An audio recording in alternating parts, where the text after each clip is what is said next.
మాజీ ప్రధాని పివి నరసింహారావుకు భారతరత్న రావటం తెలుగు వారికి దక్కిన గౌరవమన్నారు టీఎన్జీఓ నేతలు. కరీంనగర్లో టీఎన్జీఓ భవన్ ముందు పటాకులు కాల్చి స్వీట్లు పంచి సంబరాలు చేసుకున్నారు.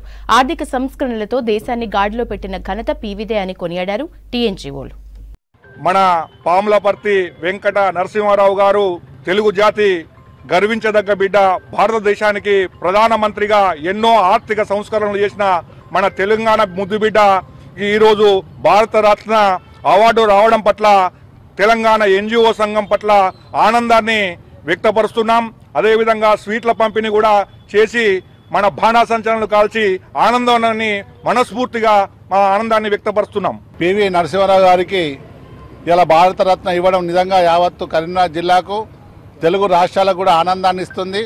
మరి ఆ రోజు దేశ ప్రధానిగా మన తెలుగు ముద్దుబిడ్డ దేశ ప్రధాని అయినప్పుడు సంకీర్ణ ప్రభుత్వం ఉన్నప్పుడు 5 సంవత్సరాలు ఆ ప్రభుత్వాన్ని నడిపి ఇవాళ శభాష్ అనిపించుకొని ఆర్థిక సంస్కరణలు చేసిన భారత రత్న ఇవ్వడం నిజంగా పివి నరసింహారావు కరీంనగర్ జిల్లా ముద్దుబిడ్డగా మా కరీంనగర్ జిల్లా వాసులుగా ఇవాళ చాలా సంతోషాన్ని వ్యక్తం చేస్తున్నాం.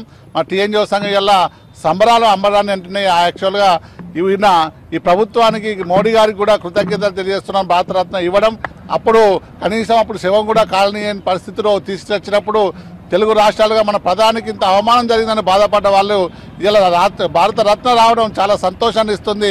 మన గౌరవనీయ రేవంత్ రెడ్డి గారు కూడా సంతోషాన్ని వ్యక్తం చేశారు. కాబట్టి మన అందరికీ ఇలా పండుగ రోజుగా ఇలా భావిస్తూ యావత్ తెలంగాణలో కరీంనగర్ జిల్లాలో చాలా సంబరాలు చేసుకున్న అందరికీ శుభాకాంక్షలు తెలియజేస్తూ